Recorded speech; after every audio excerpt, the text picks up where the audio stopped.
Hi, I'm Corey Bowen. I'm a senior game designer for Magic the Gathering, and today we're talking about Universes Beyond Assassin's Creed.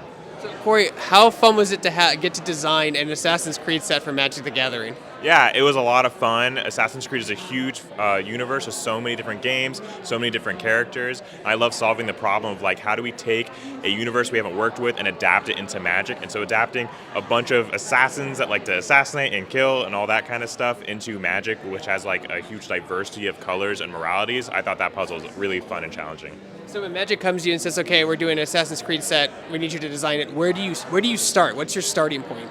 Yeah, so my starting point is, well, I played the original trilogy when I was young, but now my starting point is buy 6 titles, realize that I can't play all the way through 100% all of them, so kind of do my research, understand what is core to the fun about these games. It's not just the narrative, but the gameplay itself. How do we bring rooftop jumping into Magic and that kind of stuff? So really it starts with research and understanding the core pillars of what we think makes Assassin's Creed, what we can bring into cardboard.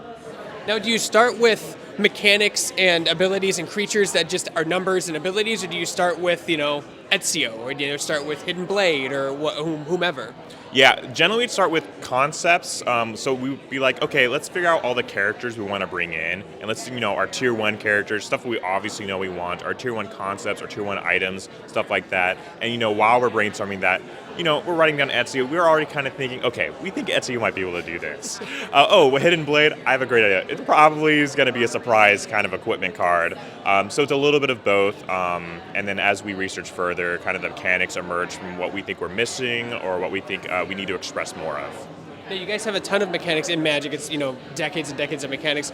When do you guys decide to maybe put a new mechanic into a set? So there's a new mechanic in this set. There you go. It's the free running mechanic. So in general, for a lot of sets, we want to make sure they feel different set to set. So a lot of time we are looking for an idea of, can we create a mechanic that will create definition in this gameplay different from another set? For this set particularly, we found a different desire to make free running. We were making all these assassins and all these weapons, which fit naturally into Magic, but we wanted something expressed in the instants and sorceries that felt really core to the universe. At the same time, playing through the games, we recognize that free running in general in the games and all these acrobatics, all this parkour, and all these game actions are a huge part of the series.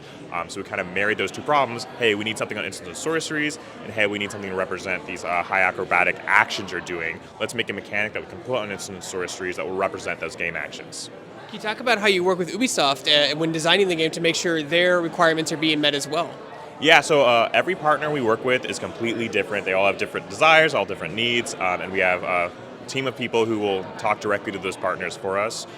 So as we're collaborating with Ubisoft, they gave us some great feedback on kind of the direction. They actually pushed me more towards, hey, what if we make more weapons other than just Hidden Blade? Can we represent more of the Assassin's repertoire weapons? I said, that's a great idea, let's do it. So Ubisoft were great partners, really love to work with them.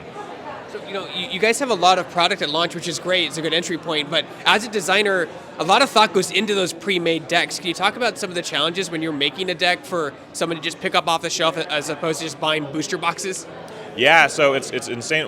For the starter kit, right, we're trying to make 2 balanced decks that are both low complexity and face off against each other quite well. And you'll notice in these starter kits for the Assassin's Creed set, we'll have, these 5 drops that need to be around the same power level, need to be able to trade off with each other, need to be able to, have both decks need to be able to have a good early game and a good late game so they feel balanced against each other. There are 2 1-drops, or there's a 1-drop in each deck that match up very interestingly against each other. So we're really paying attention to how the cards are going to interact most often to make sure those decks play balanced against each other. Is it also hard because, each of your colors in Magic represents, a certain theme, and I feel like when you think Assassins, I immediately think, oh, everything's black, everything's swamp, yes. But talk about that challenge. Yeah, so in the starter kits, right, we have a blue-black deck that's all about those Assassins, about cunning and trickery and, murders in the deck, and the red-white deck, it still feels like Assassins because it's about equipment and weapons, a huge thing in Assassin's Creed, all these different weapons. Now, in the main set, the booster set, we'll find that actually because the set isn't a draftable set, it's more of just a fun collectible set. sets, we don't have to have the constraints of color balance. So there are a little bit more black cards in the main booster set. There's actually a little bit less green cards in the main booster set, and we're really exploring, how can we best fit this franchise rather than force it to the colors we think are best. Can you paint some perspective for the Magic players out there and talk about like how long a set like this takes to make from like inception to having a booster pack in your hand? Yeah, I mean, from right now, I finished working on this set, from my perspective, maybe a little over a year ago, right? And then maybe I started working on it a little over 2 years ago. I mean, I can't be exact on the timeline. It's not only is it so approximately that kind of stuff. But these sets take a long time to make, and the Universes Beyond sets, particularly the art pipelines, are very interesting because we need to work with our partners to make sure we're representing them the best we can. Art's usually the final step, correct? Is that still the case? So art is kind of, it's intertwined a little bit. Like during design, we'll be thinking about art, but usually art's towards the end, art and editing and all that kind of stuff. Like finishing off what's going on in the cards, at some point we need to know exactly what the cards do. Like the cards need to be done in terms of what they're mechanically doing so that the editing and the framework and the art can accurately represent what they're doing. As tools evolve, like for PC and like just design tools in general, like what does it open up for you? I mean, I'm sure you still use pen and paper, sit down with like things written on cards, but in this digital age, if you can talk about it, what digital tools help you create the set so it's balanced and fun and you kind of can get a whole gander of just looking at a PC screen rather than a binder full of cards that you have to look through? Yeah, I mean, obviously we have internal tools. I don't know how much I can speak on that, so I'll say we have internal tools. Yeah. But one thing I will say is some of the technology we've had advancing in the recent years is just how easy it is for us to print playtest cards. The way that we print playtest cards has changed a lot, and that's let us rapidly playtest faster and faster, which really helps the design process. Now, there are a lot of different formats in Magic. Commander's a very popular one. When you're designing a set in Universes Beyond, such as Assassin's Creed, is that something you have to think about when you're giving things titles of like Legendary Assassin or certain spells? Yeah, of course. And, I think it's not something I feel like I have to think about. It's something that I love to think about. Magic is so many different formats. There's so many different ways to play. I want to make sure my cards have homes in different audiences. And Commander is going to be a huge audience for this set, given that the free running mechanic is a little geared towards Commander as well. So there will be many legendary creatures that need to have a nod towards Commander. So certainly Commander is one of the main audiences for this set, and I'm more than happy to think about a breadth of audiences when working on cards. What do you think is the biggest misconception from like a veteran Magic player when looking from the outside to your job as a designer in the game in general? The biggest misconception? That's an interesting one. That you hate the game, or you just hate X color, or hate X thing, or whatever, yeah? Yeah, I would say I see a lot of players, maybe they're really thinking about how they play the game, what their format is, and they're really thinking about cards in the closed lens of what is it for them. And like I said, Magic is 100 different games, it's 100 different formats, it's unlimited ways to play the game, and we're constantly thinking about all of the different ways to play the games. And I don't think players are wrong for thinking how they want. Obviously, they want cards that they want to play and what they want to play into. But sometimes I feel maybe we're not considering how we're affecting the holistic ecosystem. Is it fun releasing a new set, having people experiment, then maybe having a card that's incredibly misjudged or misplayed, and then dismissed, and then 2 sets later, it's the most powerful card in Commander?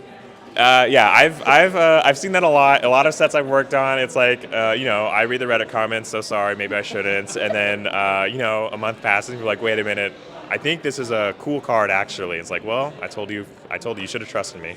If you think there's one card that's really going to shake up how people play in either Commander or Standard in this set, what card would it be and why?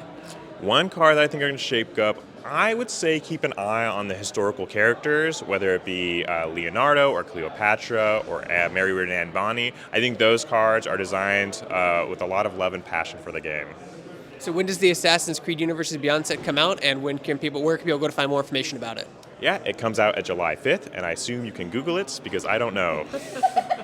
Just Google it. Your local game. Check your local gaming stores for listings. I'm being told that Daily MTG is a great source for your MTG news. Did you play any tabletop games or video games growing up that kind of set you on a path to working in card games or tabletop games as a designer?